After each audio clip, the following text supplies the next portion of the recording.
ბათუმში მოკლული გოგონა 16 წლის მარიამ კოჩალიძეა, იგი ახლობლებმა და პოლიციელებმა გუშინ გვიან ღამით აეროპორტთან ახლოს სანაპიროზე იპოვეს. ოჯახის ახლობლის ლიამ გელაძის განმარტებით მარიამის ძებნა საღამოს 8 საათიდან დაიწყეს, მას შემდეგ რაც მასთან ტელეფონით დაკავშირება ვერ შეძლეს.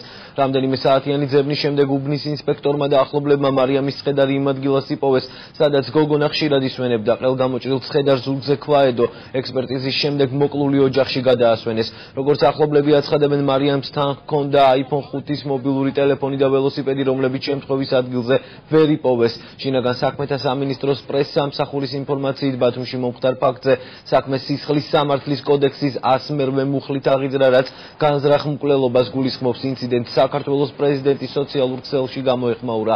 მიხეილ სააკაშვილი მსგავსი ფაქტების გახშირებაზე საუბრობს და სამართალდამცველებს მკვლელობის სასწრაფო გამოძიებისკენ მოუწოდებს.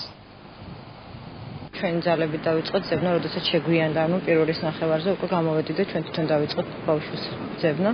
რის ნიადაგზეთ მოვედით ამ ტერიტორიაზე, რადგან გაუნათებელი ტერიტორია ეს იყო და სხვაგან რო რამე მომხდარიყო, გავიგებდით აუცილებლად. იყო პოლიციის თანამშრომელი, რომელმაც თქვა, რომ ეს ბავშვი ყოველდღიურად აქ დადიოდა და უბრალოდ ვთხოვეთ, რომ ეჩვენებია ჩვენთვის ის ადგილი, სადაც ეს ბავშვი მოდიოდა და ჩდებოდა. როდესაც გადავედით იმ ტერიტორიაზე, ანუ ეს ტერიტორიაა, როდესაც გადავედით, რომ გვენახა ზუსტად ის ადგილი, სადაც ბავშვი ჯდებოდა და წინს კითხულობდა, დაგხვდა უკვე ბავშვი გვამი იყო.